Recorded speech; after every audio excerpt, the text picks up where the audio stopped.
Praise the Lord. आइए इस United church Jawahar Nagar Sunday online worship में आप सब लोगों का स्वागत है। इस समय हम अपनी आराधना को शुरू करेंगे। यहाँ की स्तुति करो, ईश्वर के पवित्र स्थान में उसकी स्तुति करो, उसके सामर्थ्य से भरे हुए आकाश मंडल में उसकी स्तुति करो, उसके पराक्रम के कामों के कारण उसकी स्तुति करो, उसकी अत्यंत बड़ाई के अनुसार उसकी स्तुति करो, नरसिंगा फूंकते हुए उसकी स्तुति करो, सारंगी और वीणा बजाते हुए उसकी स्तुति करो, डफ बजाते और नाचते हुए उसकी स्तुति करो, तार वाले बाजे और बांसुरी बजाते हुए उसकी स्तुति करो, ऊंचे शब्द वाली झांझ बजाते हुए उसकी स्तुति करो, आनंद के महाशब्द वाली झांझ बजाते हुए उसकी स्तुति करो। जितने प्राणी हैं सबके सब याह की स्तुति करें, याह की स्तुति करो। आइए एक छोटी सी प्रार्थना के साथ हमारे इस आराधना सभा को हम शुरू करेंगे। सर्वशक्तिशाली सामर्थ्य दयालु अनुग्रहकारी परमेश्वर पिता, स्तुति और धन्यवादों के साथ में फिर से एक बार प्रभु इस ऑनलाइन सर्विस के माध्यम से आपके चरणों में प्रभु जी हम आते हैं। आपकी जीवित नाम की महिमा, प्रशंसा, आराधना और धन्यवाद करने के लिए प्रभु जी बीते हुए हफ्ते से आपने हम सबों को संभाल कर प्रभु जी हम सबों के जीवन में प्रभु हफ्ते भर से सुरक्षित हम सबों को रखा। इसके लिए हम आपको कोटि कोटि धन्यवाद करते हैं। जीवित परमेश्वर, 2000 साल पहले प्रभु जी हमारे लिए आपने संसार में मानव बनकर आए प्रभु जी, और हमारे लिए उस क्रूस पर अपने प्राणों को दिया। प्रभु जी हम आपको कोटि कोटि धन्यवाद करते हैं। प्रभु जी आपके हर एक उपकारों के लिए, हर एक बातों के लिए जो हमारे जीवन में आपने की है, हर एक आशीषों के लिए जो आपने हमारे जीवन में दी है प्रभु, हर बात के लिए हम आपको धन्यवाद करने के लिए आए हैं। सुधार के लिए जो हमारे जीवन में आपने दिया है प्रभु जी, हम आपको कोटि कोटि धन्यवाद करने के लिए आए हैं। जीवित परमेश्वर, हम आपसे प्रार्थना करते हैं प्रभु जी, जब हम आपके लिए गीत गाते हैं, जब हम आपके वचन को सुनते हैं प्रभु जी, आपकी उपस्थिति को यहाँ पे दर्शाए प्रभु जी, हम आपको यहाँ पर आमंत्रित करते हैं। जीवित परमेश्वर, आपकी उपस्थिति यहाँ पे बना के रखिए प्रभु जी। और प्रभु जी जो भी इस ऑनलाइन सर्विस में जुड़ते हैं और प्रभु जी जो भी इस ऑनलाइन सर्विस में पार्टिसिपेट करते हैं, हर एक के संग में प्रभु जी आप हो लीजिए, और हर बात प्रभु जी आपकी योजना अनुसार प्रभु जी आपकी आत्मा में होकर हम करने वाले बन सके, ऐसे आप अनुग्रह कीजिए प्रभु जी। इस आराधना सभा को शुरू से लेकर अंतिम तक आप ही होके चलाए। हमारे कंठों को, होठों को आप छू लीजिए कि हम लोग आपके लिए गीतों को गाए प्रभु जी, आपके लिए प्रभु जी सुरों में हम लोग गीतों को गाने वाले बन सके, ऐसे आप अनुग्रह कीजिए प्रभु जी। जो वचन प्रभु जी आज के लिए आपने हमारे लिए रखा है, उस वचन के द्वारा प्रभु आप हमसे बातचीत कीजिए, और प्रभु जी हम लोग अपने जीवन में आपकी इच्छा अनुसार चलने वाले बन सके, ऐसे आप अनुग्रह कीजिए। इस चर्च के चारों ओर प्रभु जी, हम सबों के चारों ओर आपकी दूतों की छावनी को आप बना के रखिए कि शैतान किसी भी प्रकार से यहाँ कोई गड़बड़ी ना कर सके, ऐसे आप अनुग्रह कीजिए। कोटि कोटि धन्यवादों के साथ सारा आदर, मान, महिमा, गौरव, सम्मान सब कुछ प्रभु जी हम आप ही को अर्पण करते हैं। ये प्रार्थना प्रभु यीशु मसीह के नाम से मांगते हैं, सुने और कबूल कीजिए, आमीन। आइए प्रियो, इस समय हम लोग कुछ गीतों को गाते हुए प्रभु की महिमा करेंगे। आइए प्रियो, इस समय हम लोग कुछ गीतों को गाते हुए प्रभु की महिमा करेंगे। हमारे इस नए गीत संग्रह की पुस्तक में से गीत नंबर 133, मैं यीशु के साथ नूर में चलूँगा, दिन और रात उसके पीछे चलूँगा। इस गीत को हम लोग गाते हुए प्रभु की महिमा करेंगे।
महिमा के लिए गीत नंबर 134, प्रभु तेरा हूँ तेरे वचन से।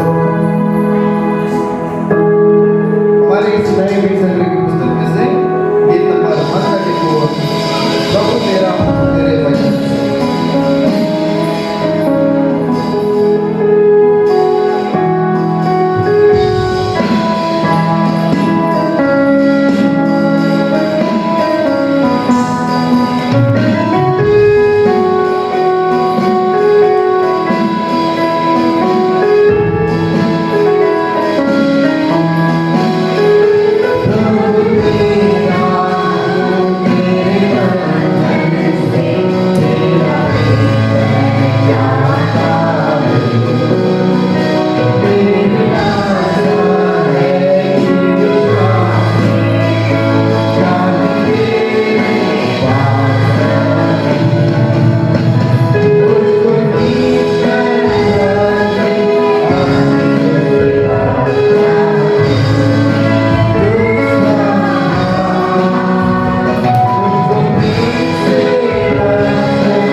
गीत नंबर 106 हमारे इस नए गीत संग्रह की पुस्तक में से राहों में कांटे अगर हो रुकना नहीं चलते जाना। इस गीत को प्रस्तुत गाते हुए प्रभु की महिमा करें। राहों में कांटे अगर हो रुकना नहीं चलते जाना।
प्रियो, ये समय है प्रेजेंट वर्शिप का। आइए इस समय हम सब लोग मिलकर हर्ष और उल्लास के साथ प्रभु के लिए प्रेजेंट वर्शिप करें। आइए फिर इस समय हम लोग परमेश्वर की महिमा करेंगे। प्रेजेंट वर्शिप में जाएंगे कुछ गीतों के द्वारा इस महान परमेश्वर की उपस्थिति का बचाएंगे। प्रियो, परमेश्वर का वचन कहता है जो आनंदित है वो परमेश्वर के लिए गीत गाए। अब प्रियो, परमेश्वर ने हमें आनंद का कारण बनाया। प्रियो, पिछले हफ्ते भर से अगर हम देखते हैं परमेश्वर के आशीष को किस रीति से परमेश्वर ने हमें बचा के रखा है ना। आइए उसके लिए हम लोग हर्ष और उल्लास के साथ में गीतों को गाएंगे। तारक दो, सामर्थ दो, यीशु देव युग युग आज। इस गीत को हम लोग गाते हुए परमेश्वर की महिमा करेंगे। हालेलुया।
जो आदर मान महिमा गौरव सम्मान की योग्य परमेश्वर तारक को सामर्थ को यीशु देव युग युगान सचमुच में हमारा प्रभु यीशु मसीह युगान जीवित रहने वाला परमेश्वर हमारे संग संग रहने वाला परमेश्वर हमारा परमेश्वर कोटि कोटि धन्यवाद प्रभु कोटि कोटि धन्यवाद आए बड़े इस समय और एक गीत हम लोग गाएंगे हालेलुया यीशु ने हमें छुड़ाया है गीत नंबर 150 यीशु ने हमें छुड़ाया है पापों के जाल से इस गीत को गाते हुए प्रभु की महिमा करेंगे हालेलुया हर्ष और उल्लास के साथ क्योंकि यीशु मसीह हमें छुटकारा देने वाला परमेश्वर और कोई दूसरा नाम नहीं जिससे हमें छुटकारा मिलता है सिर्फ प्रभु यीशु मसीह का नाम जो हमें छुड़ाता है पापों के जाल से शैतान की चाल से वो जीवित परमेश्वर वो जीवित प्रभु यीशु मसीह का नाम यीशु ने हमें छुड़ाया है पापों के जाल से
प्रभु जी आपने हमारी आराधनाओं को कबूल किया।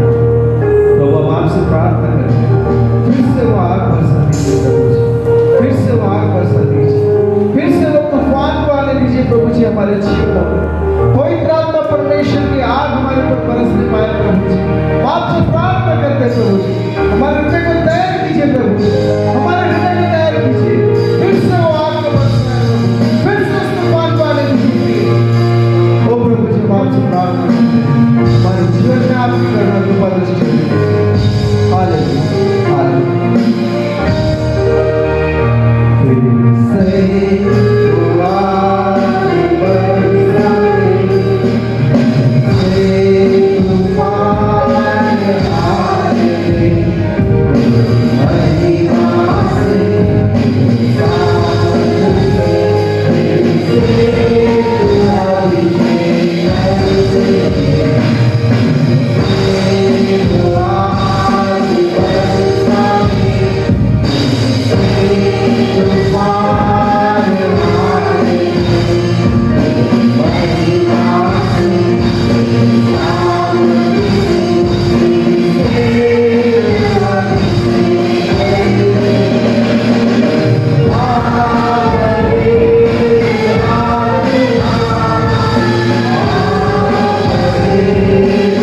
हर एक उत्तम पदार्थ को संकल्प करने के लिए हम आपको धन्यवाद करते हैं।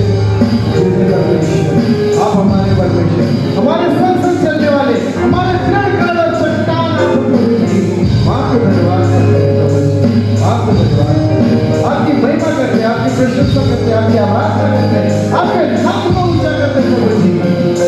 हमें चलने देने वाले यहोवा का परमेश्वर, आपको धन्यवाद, आपको धन्यवाद, आपको धन्यवाद। जैसे परमेश्वर, इस समय हम आपसे प्रार्थना करते हैं, जब प्रभु हम आपकी वाणी को सुनने जा रहे हैं, जब हम आपके वचन को पढ़ने जा रहे हैं, हमारे होठों को छू लीजिए, हमारे कंठों को स्पर्श कर लीजिए, हमारे कानों को खोल दीजिए प्रभु जी, कि हम आपके वचन को सुनने वाले, उन्हें ग्रहण करके उनके अनुसार चलने वाले बन सकें। हमारे हृदय को तैयार कीजिए कि हम 30 गुना, 60 गुना और 100 गुना फल लाने वाले बन सके प्रभु। जय परमेश्वर, इस समय हम सबको दीजिए, आपके वचन सुनाने वाले को भी आप अभिषेक कर दीजिए प्रभु जी। प्रभु जी, हम उनके द्वारा आपके वाणी को सुने और आपकी इच्छा अनुसार चलें। कोटि कोटि धन्यवादों के साथ सारा आदर, मान, महिमा, गौरव, सम्मान सब कुछ हम आपको देते हैं, पिता, पुत्र, पवित्र आत्मा, परमेश्वर। प्रार्थना परमेश्वर उसके नाम से मांगते हैं, सुनिए और कबूल कीजिए। आमीन। आइए प्रिय, इस समय हम लोग पहला शास्त्र भाग को पढ़ते हुए सुनेंगे। नीति वचन 4:1-9। नीति वचन 4:1-9। हे मेरे पुत्र, पिता की शिक्षा सुनो और समझ प्राप्त करने में मन लगाओ, क्योंकि मैंने तुमको उत्तम शिक्षा दी है। मेरी शिक्षा को न छोड़ो। देखो, मैं भी अपने पिता का पुत्र था और माता का अकेला दुलारा था, और मेरा पिता मुझे यह कहकर सिखाता था, तेरा मन मेरे वचन पर लगा रहे, तू मेरी आज्ञाओं को पालन कर, तब जीवित रहेगा। बुद्धि को प्राप्त कर, समझ को भी प्राप्त कर, उनको भूल न जाना, न मेरी बातों को छोड़ना। बुद्धि को न छोड़, वह तेरी रक्षा करेगी।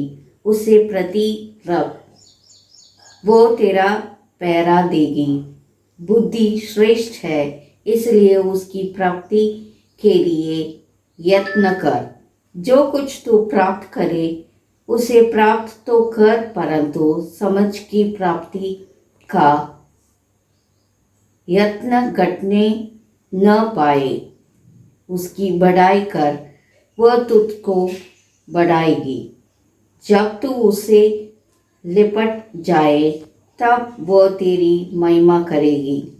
वो तेरे सिर पर शोभायमान भूषण बांधेंगी और तुझे सुंदर मुकुट देगी।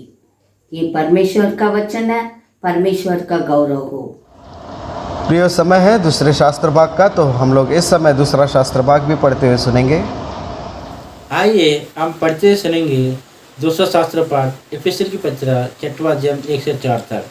हे बालकों, प्रभु में अपना माता पिता को आज्ञाकारी बनाओ, क्योंकि यह उचित है।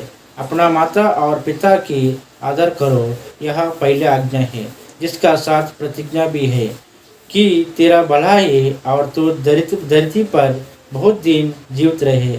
यह बच्चे वाले अपना बच्चों की स्थिर ना बना दिलिया, परंतु प्रभु का शिक्षा और चलने वाले देते हुए उनका पालना प्रसन्न करो। ये प्रभु का परमेश्वर का वचन है, परमेश्वर का गौरव है। प्रियो, अब समय है रिस्पॉन्स रीडिंग का, तो आइए हम सब लोग इस रिस्पॉन्स रीडिंग में भाग लेंगे। आइए हम उत्तरवादी पाठ में से पढ़ लेंगे भजन संहिता 128 पद संख्या 1 से लेकर के 6 तक। क्या ही धन्य है हर एक जो यहोवा का भय मानता है और उसके मार्गों पर चलता है। तू अपनी कमाई को निश्चय खाने पाएगा, तू धन्य होगा और तेरा भला ही होगा। तेरे घर के भीतर तेरी स्त्री फलवंत दाखलता सी होगी, तेरी मेज के चारों ओर तेरे बालक जलपाई के पौधे से होंगे। सुन, जो पुरुष यहोवा का भय मानता हो, वह ऐसी ही आशीष पाएगा। यहोवा तुझे सियोन से आशीष देवे और तू जीवन भर यरूशलेम का कुशल देखता रहे। अंतिम पद हम साथ में पढ़ लेंगे। वरन तू अपने नाती पोतों को भी देखने पाए, इस्राएल को शांति मिले। परमेश्वर इस पढ़े हुए वचन पर आशीष दे। प्रियो, ये समय है सुसमाचार का, तो इस समय हम लोग सुसमाचार पढ़ते हुए सुनेंगे। मार्क 10 अध्याय त्यात 13 ते 16 वचन पाहूया। लहान मुलांना येशूचा आशीर्वाद। मग त्याने बाळकास स्पर्श करावा म्हणून लोकांनी त्यांना त्याच्याकडे आणले, परंतु शिष्याने आणणाऱ्यांना दटाविले। ते पाहून येशूला फार वाईट वाटले आणि तो त्यांना म्हणाला, बाळकास माझ्याजवळ येऊ द्या, त्यांना मनाई करू नका, कारण देवाचे राज्य त्यांच्यासारखेच आहे। मी तुम्हास खचित सांगतो, जो कोणी बाळकासारखा होऊन देवाच्या राज्याचा स्वीकार करणार नाही, त्यांचा प्रवेश त्यात मुळीच होणार नाही। तेव्हा त्याने त्यांना कवटाळून व त्यांच्यावर हात ठेवून त्यांना आशीर्वाद दिला। देवबाप या वचनावर आशीर्वादित करो। प्रियो, समय है कि अब हम लोग परमेश्वर के वचन में बढ़े। आइए प्रियो, तो इस समय हम लोग परमेश्वर का संदेश इस समय हम लोग सुनेंगे। आइए हम प्रार्थना करें आज के दिन के लिए, आज के मनन के लिए। हम अपने आप को परमेश्वर पिता के हाथों में समर्पित करें। हमारे जीवित सामर्थ्य उद्धारक परमेश्वर पिता, प्रभु जी, हम आपको धन्यवाद देते, आपकी स्तुति करते आज के इस विशेष दिन के लिए कि जो परमेश्वर पिता आपने हम सबको दिया है। जब परमेश्वर पिता आपके पवित्र वचन के अनुसार हम मनन और चिंतन करने जा रहे हैं, होने दीजिए प्रभु, अपनी आत्मा के द्वारा आप हम सबका मार्गदर्शन कीजिए और साथ ही प्रभु आपके वचन की गहराई को, उसके मर्म को, उसके सत्य को समझने में आप हमारी मदद कीजिए। सुनने वाले प्रत्येक को प्रभु मैं आपके हाथों में सौंपता हूँ। ये पूर्ण समय प्रभु आपके हाथों में देता हूँ। धन्यवाद देते हुए, स्तुति करते हुए इस प्रार्थना को यीशु मसीह के नाम से मांगते हैं। आमीन, आमीन। प्रभु मेरे प्रिय भाइयों और बहनों, आज का जो दिन है वो है 19वां रविवार, पेंटिकॉस्ट के बाद का ये 19वां रविवार है। और आज के दिन के लिए जो मनन का विषय है वो है चिल्ड्रंस इन द फैमिली, परिवार में बच्चों का महत्व। और साथ ही जैसे कि हमने लास्ट वीक में, है ना, पिछले सप्ताह में हमने फैमिली और पति पत्नी के संबंध के विषय में पवित्र शास्त्र के द्वारा मार्गदर्शन को प्राप्त किया था। उसी प्रकार आज का दिन भी है कि हम पवित्र शास्त्र के माध्यम से बच्चों का परिवार में महत्व कितना ज़रूरी है, और साथ ही उस विषय में आज हम लोग मनन और चिंतन करने जा रहे हैं। जैसे कि ये मैं समझता हूँ कि ये एक प्रकार से हमारे लिए इंटरेस्टिंग सब्जेक्ट है ना, क्योंकि एक प्रकार से देखा जाए तो बच्चों के बिना परिवार की कल्पना हम लोग नहीं कर सकते। और साथ ही जिस परिवार में बच्चे नहीं हैं तो हम कदापि उसे पूर्ण परिवार के रूप में एक प्रकार से उसकी व्याख्या नहीं कर सकते। अगर हम पवित्र शास्त्र को देखें तो पवित्र शास्त्र हमें भजन संहिता 127 और 128 में इसके विषय में डिस्क्रिप्शन बताता है ना, इसकी व्याख्या को समझाता है। और साथ ही कितनी उसका महत्व है कि बच्चे परिवार में कितना महत्व रखते हैं, जिसके विषय में यहाँ पर सूचना दी गई है। एक प्रकार से अगर भजन संहिता 127 को हम पढ़े तो वहाँ पर लिखा है कि गर्भ का जो फल है वो परमेश्वर पिता की ओर से निर्धारित है, और इसलिए जो बच्चे परिवार में होते हैं ये परमेश्वर पिता की ओर से दिए गए एक प्रकार से हेरिटेज है, एक प्रकार से एक सौभाग्य की बात है। और इसलिए आज का दिन हमें इस बात के लिए सूचना देता है कि अपने हमारे परिवार में बच्चों को हम महत्व दें, और साथ ही बच्चों के उस महत्व को किसी भी प्रकार से कम ना होने दें। ध्यान रखिए कि आज इन वर्षों में या फिर 2021 में हम लोग जी रहे हैं, तो यहाँ पर हम क्या देखते हैं कि बच्चों का जो जीवन है बहुत फास्ट हो चुका है। है ना। बच्चे आज जैसे कि 10 साल के बच्चे से लेकर तो 15 साल के बच्चों के अंदर उनकी कैपेसिटीज़ को काफ़ी बढ़ते हुए देखते हैं। उनकी जो क्वालिटी है असाधारण तरीके से बढ़ी हुई है। ये क्यों हम महसूस करते हैं? क्योंकि इन दिनों में निश्चित तौर से टेक्नोलॉजी उनके आसपास है, कई प्रकार की संसाधनें उनके आसपास है, और जिसके माध्यम से हम क्या देखते हैं कि बच्चों की जो ग्रॉस्पिंग पावर है या फिर बच्चों का जो उनका जो रिसीव करने की क्षमता है बहुत ज़्यादा बढ़ चुकी है। और इसलिए आज बच्चों को किस प्रकार से परिवार में ट्रीट किया जाना चाहिए, किस प्रकार से परिवार के द्वारा उनकी सुधि ली जानी चाहिए, इसके विषय में आज का दिन हमें मनन और चिंतन करने के लिए एक प्रकार से प्रेरित करता है। मेरे प्रियो, हम देखते हैं कि कुछ बातें ऐसी हैं कि जो महत्वपूर्ण है, जिसे हमें समझना चाहिए। जैसे कि किसी ने कहा है कि 90% एजुकेशन जो है बच्चों का है वो उनके घर से उनको प्राप्त होता है, केवल 10% जो एजुकेशन है वो बाहर जाके प्राप्त करते हैं। किसी ने कहा इस बात को, और इस बात को कई लोगों ने इससे सराहा भी है, क्योंकि सवेरे से लेकर तो शाम तक बच्चे अपने माता और पिता से सीखते हैं, चाहे वो अच्छा हो चाहे वो बुरा हो।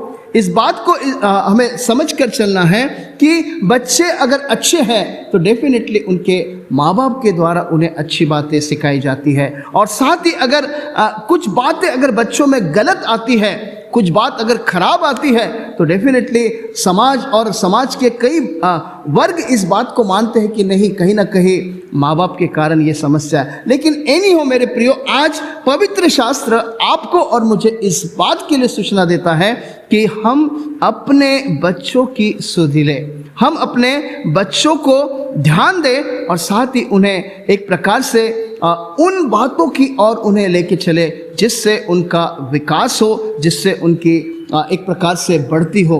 ध्यान रखिए कि पवित्र शास्त्र में जो रिलेशन है, यानी बच्चों के माता पिता के साथ या फिर पति पत्नी के बच्चों के साथ, और उसी प्रकार माँ बाप के एक दूसरे के साथ संबंध, पति पत्नी के एक दूसरे के साथ संबंध, ऐसा 397 टाइम्स बाइबल में इसके विषय में लिखा गया। और एक प्रकार से अगर हम नीति वचन को पढ़ते, नीति वचन को पढ़ते, तो वहाँ पर क्या लिखा है कि इस विषय में चाहे बड़े हो चाहे छोटे हो, चौकसी करें कि कहीं आपके संबंध बिगड़ने ना पाए। तो कुछ महत्वपूर्ण बातों को हम पवित्र शास्त्र के माध्यम से देखते हैं। एक तो बच्चों के प्रति जिम्मेदारी, और साथ ही दूसरी बात को देखते हैं बच्चों की अपनी खुद की जिम्मेदारी।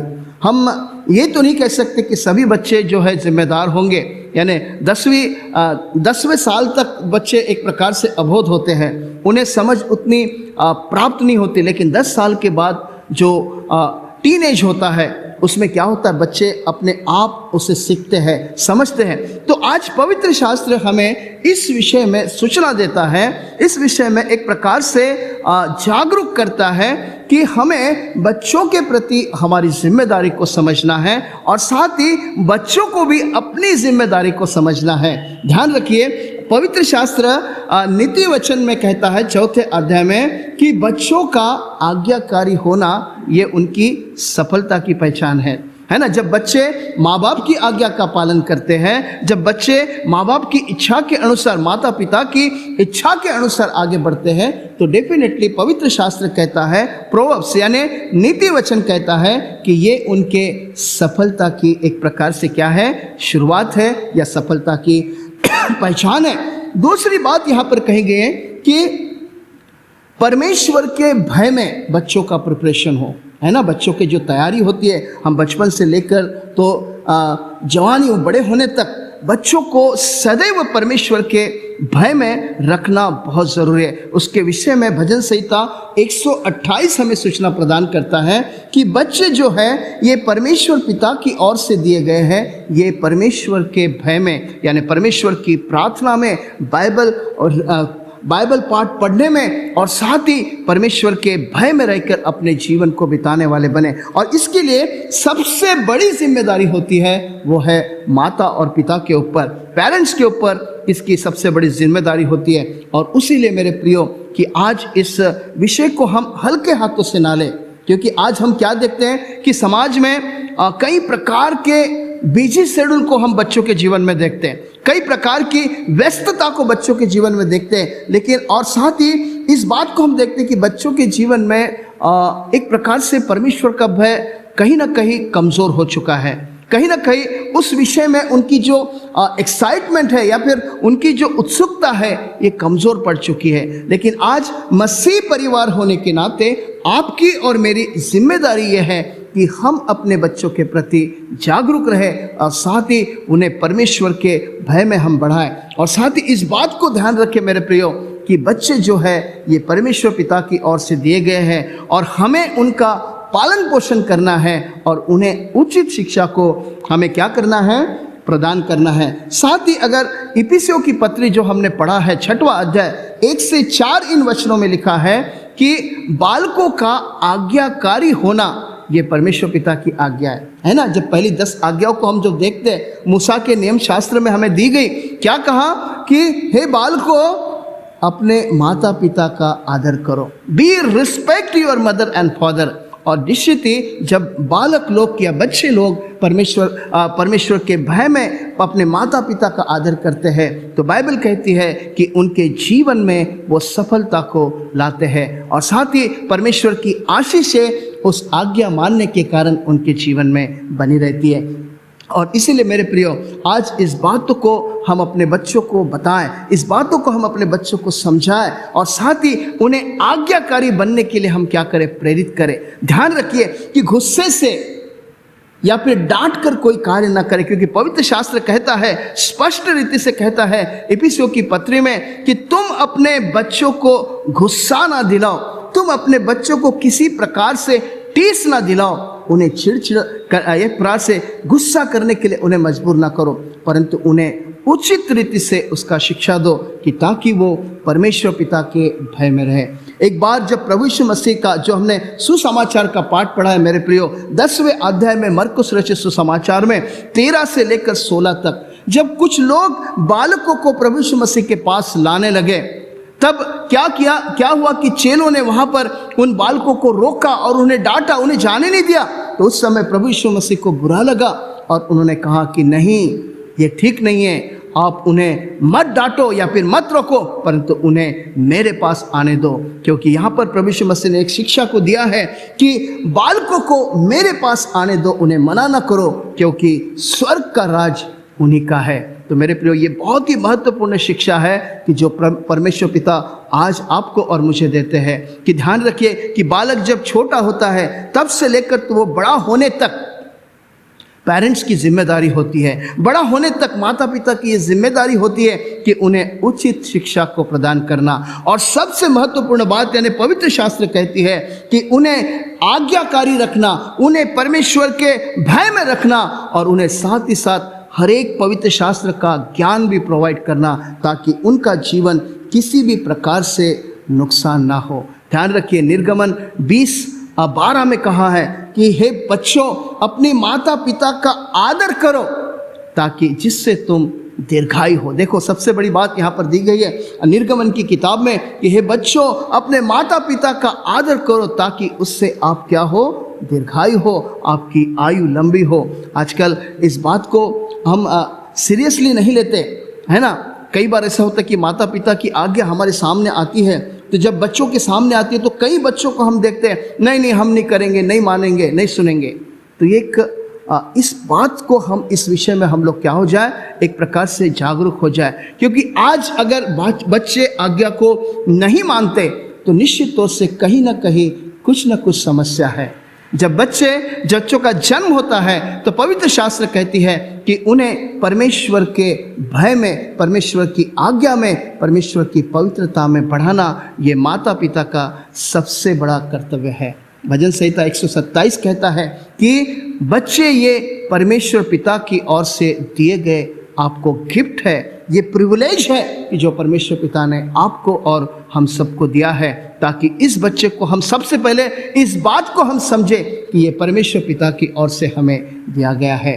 करंथियों की पहली पत्री अगर हम देखें 13वां अध्याय, वहाँ पर 4 से 7 इन वचनों में संत पौलुस लिखता है कि प्रेम के प्रति हमारा समर्पण हो। ध्यान रखिए कि जिस परिवार की नींव, जिस परिवार का फाउंडेशन अगर प्रेम के ऊपर है, वो परिवार कभी भी टूटेगा नहीं, बिखरेगा नहीं। और इसलिए मेरे प्रिय, आज वचन परमेश्वर का ये कहता है कि अपने बच्चों को उचित शिक्षा दे, प्रेम की शिक्षा दे, और साथ ही उन्हें अच्छे कार्य के प्रति हमेशा जागरूक रखे। आज माता पिता के ऊपर बड़ी जिम्मेदारी है। हम माता पिता होने के नाते बच्चों के एजुकेशन के ऊपर जोर देते हैं, उनके फ्यूचर के ऊपर जोर देते हैं, उनकी हर एक ज़रूरतों को पूरा करते हैं। लेकिन साथ ही मेरे प्रियो, ये भी बहुत ज़रूरी है कि हम बच्चों के स्वभाव को भी चेक करें, बच्चों के हैबिट्स को भी चेक करें, बच्चों के उन कार्यों को भी चेक करें जो दिनचर्या में वो करते हैं। कहीं उनका मार्ग भटक ना जाए, कहीं उनकी दिशा गलत बातों में ना जाए।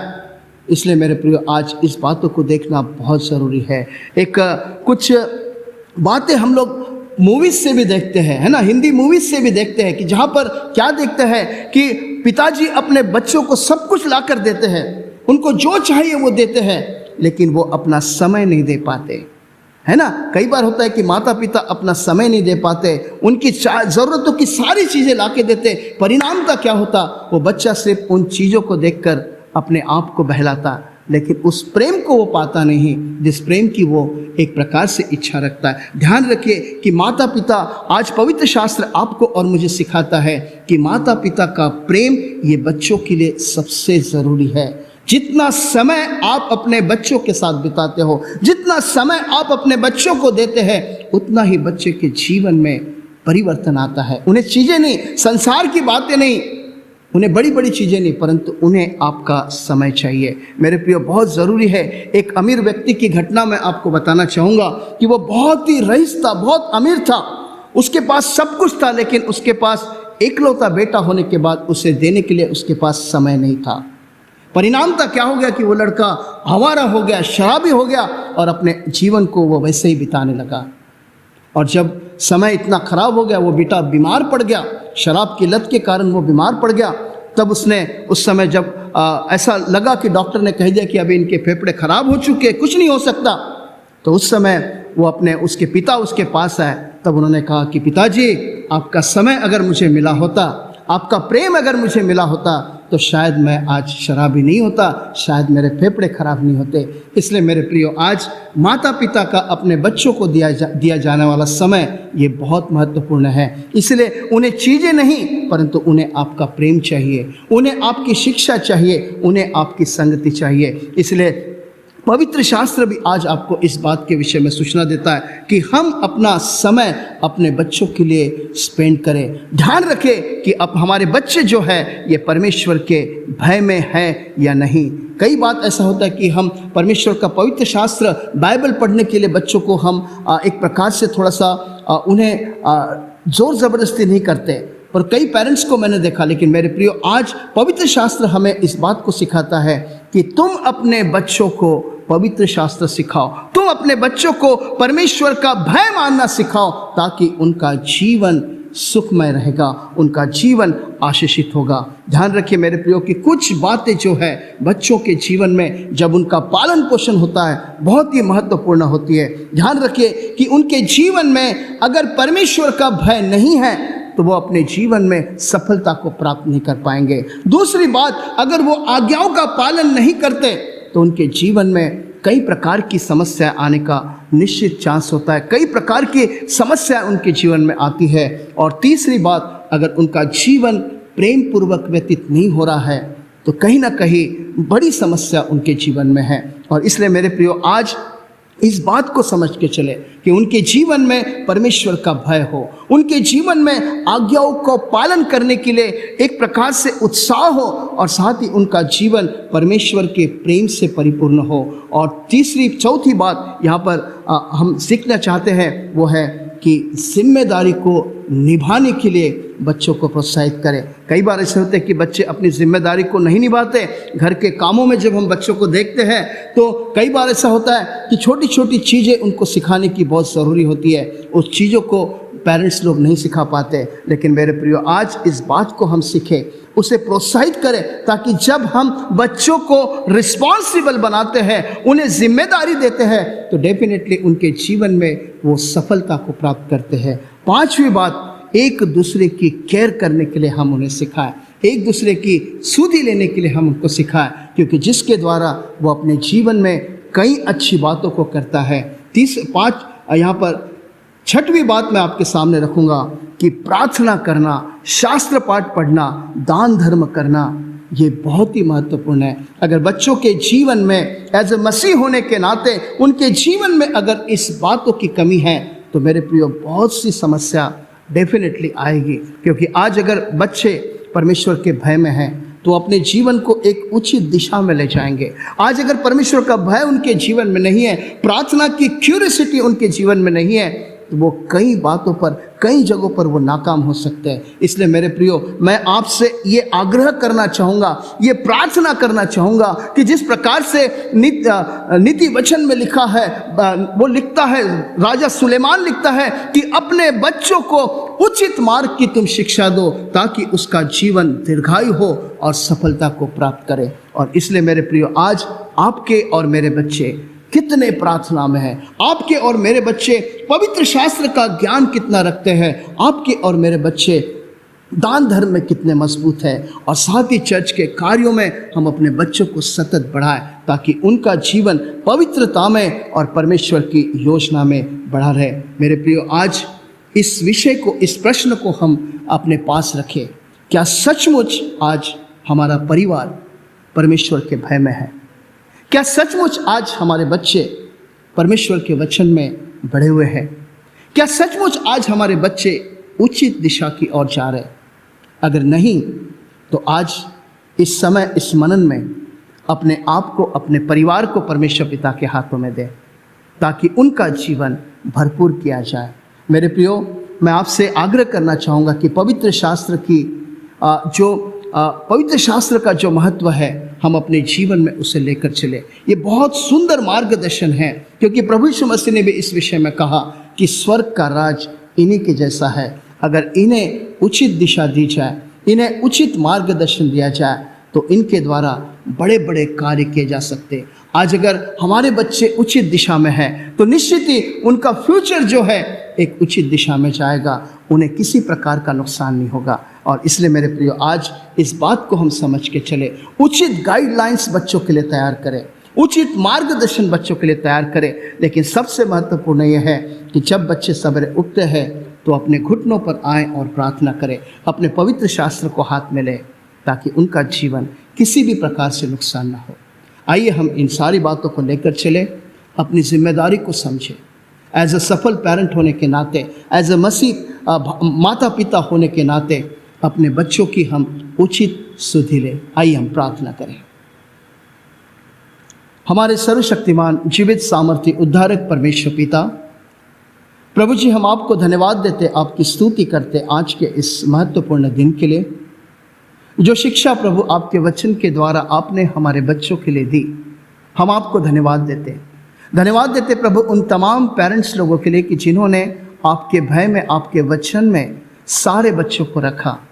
इस समय प्रभु हमारी पूर्ण कलीसिया को, हमारे धर्म प्रांत को प्रभु मैं आपके पवित्र हाथों में देता हूँ। साथ ही आज के वचन को जिन्होंने सुना, ग्रहण किया, प्रभु उनके जीवन में 100% फल आने पाए, और साथ ही निश्चित तौर से हमारे कलीसिया के प्रत्येक बच्चे एक सुंदर दिशा में जाए, एक उचित मुकाम को वो प्राप्त करें।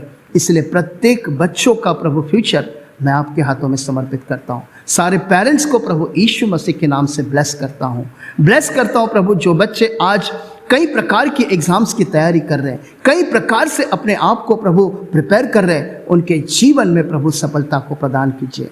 आपकी आत्मा के द्वारा उनका मार्गदर्शन कीजिए।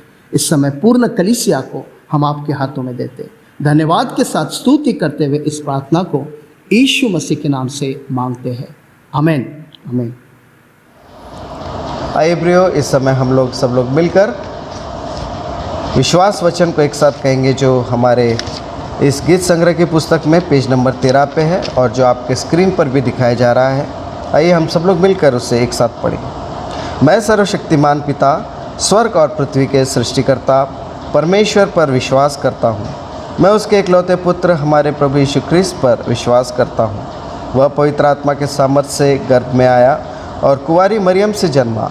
उसने पिंतुस पिलातुस के शासन में दुख भोगा, वह क्रूस पर चढ़ाया गया, मरा और गाड़ा गया और मृतकों के लोक में उतरा।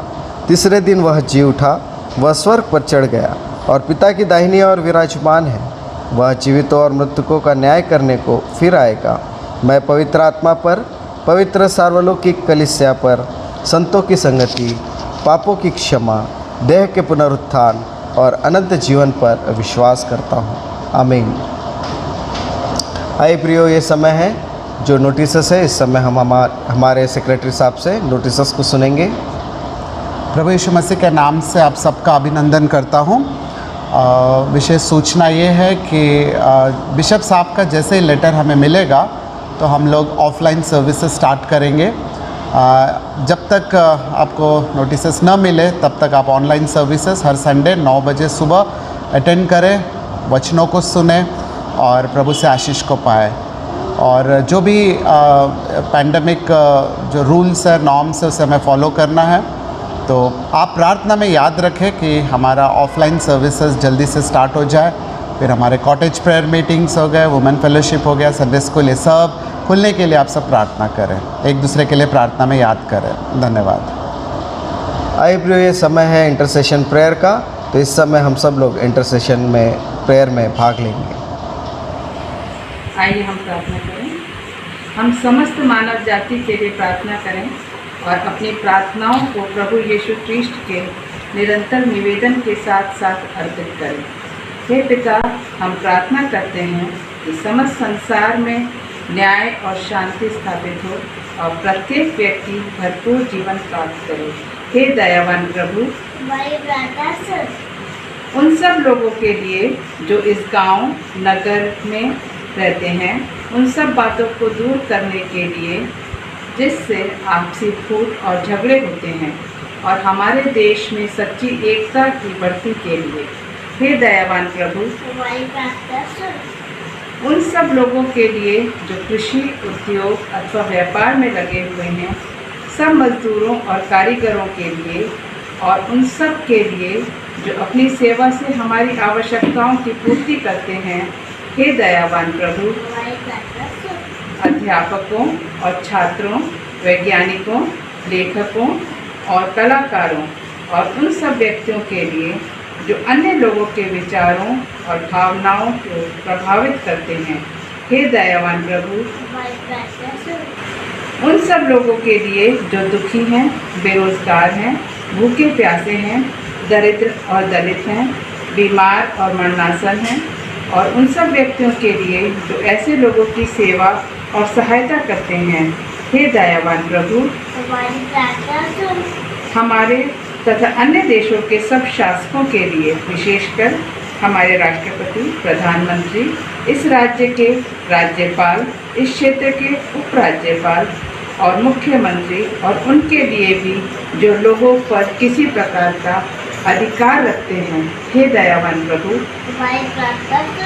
संपूर्ण मसीही समाज की एकता और मेल मिलाप के लिए, और समस्त संसार में उनकी गवाही और सेवा कार्य के लिए, हे दयावान प्रभु, भारत में तेरी समस्त कलीसिया के लिए, उसकी परिषदों तथा अगुओं और विशेषकर हमारे प्रमुख धर्माचार्य, मॉडरेटर, दक्षिण भारत की कलीसिया के प्रमुख धर्माचार्य तथा मार्थोमा कलीसिया के मेट्रोपॉलिटन, हमारे धर्माचार्य बिशप, हमारे पुरोहित और तेरे कलीसिया के सब अन्य धर्म सेवकों के लिए, कि वे सच्चाई और लगन के साथ तेरी सेवा करें।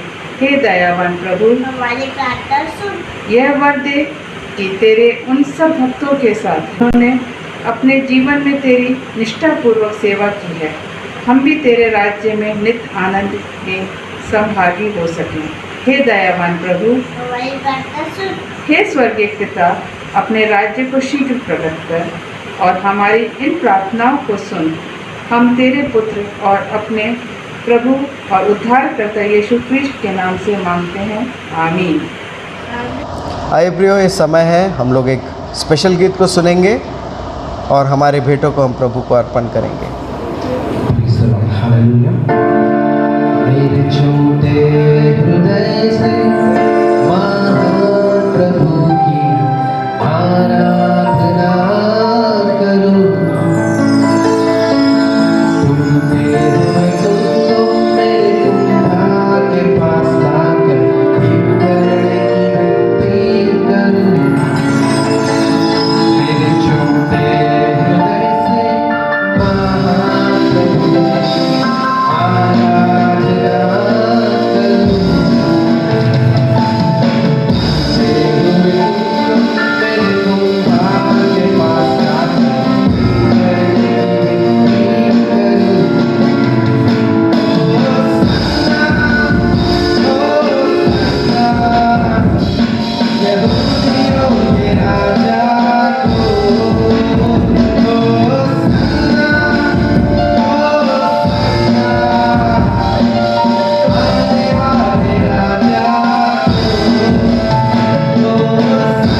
प्रियो, अब समय है कि इस भेंट के लिए और हम सबों के लिए प्रार्थना की जाएगी। तो आइए इस प्रार्थना में हम सब लोग भाग लेंगे।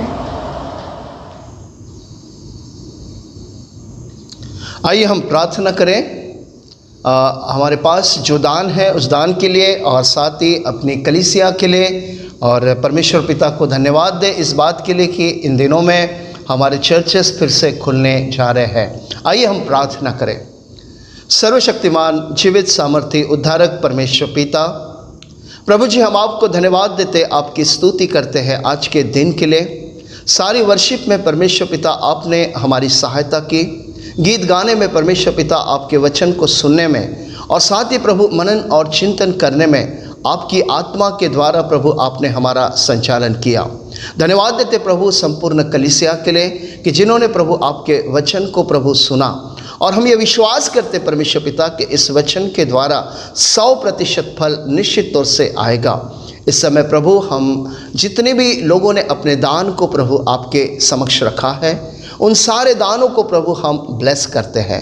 पूर्ण कलीसिया को हम ब्लेस करते हैं। चर्च के भंडार को प्रभु हम ब्लेस करते हैं, ताकि आपकी भरपूरी, आपकी आशीष प्रभु हमारे चर्च पर, भंडार पर बनी रहे। खास तौर से प्रार्थना करते प्रभु संपूर्ण पास्टरेट कमेटी के लिए, महिला मंडल के लिए प्रभु, तरुण के, जवानों के लिए और बच्चों के लिए कि प्रभु आप उन प्रत्येक को ब्लेस कीजिए। जब वो इस चर्च का भाग है प्रभु, एक सक्षम परिवार की तरह प्रभु आज ये चर्च प्रभु खड़ा होने पाए। हम प्रार्थना करते प्रभु कि आप प्रत्येक को ब्लेस कीजिए। और इस समय प्रभु विशेष प्रार्थना करते जो लोग बीमार हैं, हम धन्यवाद देते प्रभु ब्रदर जॉयसन के लिए कि आपने उन्हें पूर्ण रीति से रिकवर होने में मदद की। उसी प्रकार से प्रार्थना करते प्रभु कि कलीसिया में जिनके जन्म दिवस है उन प्रत्येक को आप ब्लेस कीजिए। जिनके विवाह के दिवस है आप उन्हें भी ब्लेस कीजिए प्रभु। और कोई किसी प्रकार की चिंताओं में, परेशानी में, आप उन्हें भी ब्लेस कीजिए, ताकि उनकी चिंताओं को, उनकी परेशानियों को निश्चित तौर से आपकी आत्मा के द्वारा दूर किया जा सके। प्रभु हम धन्यवाद देते कि संपूर्ण आराधना में आपने हमारी सहायता की। इस समय हम प्रभु प्रार्थना करते आने वाले सप्ताह में प्रभु आप हमारी कलीसिया की सुधि लीजिए, सुधि लीजिए प्रभु उनके कामों में, सुधि लीजिए प्रभु बच्चों के एजुकेशन में, सुधि लीजिए प्रभु जहाँ कहीं वो जाते हैं, जो कुछ करते हैं, आपकी आत्मा के द्वारा उनका संचालन हो। इस समय प्रभु पूर्ण कलीसिया को मैं आपके पवित्र हाथों में सौंपते हैं। विशेष प्रार्थना करते प्रभु इस कलीसिया के लिए कि जो नए सुवार्तिक, नवे इवेंजलिस्ट आए हैं प्रभु, ब्रदर संदेश कड़ू, इनके जीवन के लिए भी प्रार्थना करते हैं कि वो आपकी सामर्थ्य से, आपकी इच्छा से प्रभु यहाँ पर कार्य करने पाए, और साथ ही उनके कार्य के द्वारा ये कलीसिया और आशीर्वादित हो। इसलिए प्रभु उन्हें भी मैं आपके हाथों में सौंपता हूँ और प्रार्थना करता हूँ परमेश्वर पिता आने वाले समय में हमारे कार्य को प्रभु सफल कीजिए। जब चर्चेस ओपन होने जा रहे परमेश्वर पिता, संपूर्ण कलीसिया को प्रभु प्रार्थना में और मजबूत बनाइए, और साथ ही परमेश्वर पिता आपके वचन के प्रति प्रत्येक को प्रभु आनंद दीजिए, उन्हें उत्साह दीजिए, ताकि प्रभु उसी उत्साह के साथ वो चर्च में आ सके, ताकि उनका जीवन अनेक आशीषों से और आपकी भरपूरी से पूर्ण हो। इस समय दान को प्रभु कलीसिया को और हम अपने आप को आपके पवित्र हाथों में देते हैं। प्रार्थना करते परमेश्वर पिता आप सबको ब्लेस कीजिए, आशीषित कीजिए, और सबके कार्यों को प्रभु आप सफल कीजिए। धन्यवाद के साथ स्तुति करते हुए इस प्रार्थना को यीशु मसीह के नाम से मांगते हैं, आमीन। आइए हम प्रभु ने सिखाए हुए प्रार्थना करें। हे हमारे पिता, आप जो स्वर्ग में हैं, आपका नाम पवित्र माना जाए, आपका राज आए, आपकी इच्छा जैसे स्वर्ग में पूर्ण होती है वैसे पृथ्वी पर भी हो। हमारे दिन भर की रोटी आज हमें दीजिए, और जैसे हमने अपने अपराधियों को क्षमा किया वैसे आप हमारे अपराधों को क्षमा कीजिए, और हमें परीक्षा में न आने दीजिए परंतु बुराई से बचाइए, क्योंकि राज, पराक्रम और महिमा अब और सदा सर्वदा आपकी है, आमीन। अब हमारे प्रभु यीशु मसीह का अनुग्रह, परमेश्वर पिता का प्रेम और पवित्र आत्मा की संगति आप में से प्रत्येक के साथ और परमेश्वर के सभी प्रियजनों के साथ अब से लेकर सदा तक बनी रहे, आमीन। So God bless you to all. आइए प्रिय, इस समय हम लोग आखिरी गीत सब लोग मिलकर एक साथ गाएंगे। मुझ में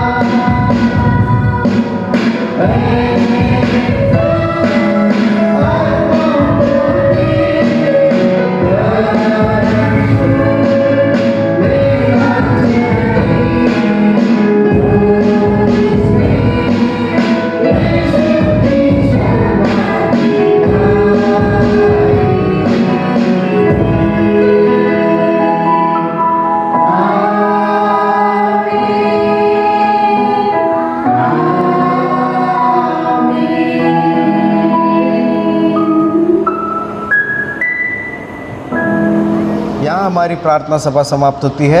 सबको जय मसीह की।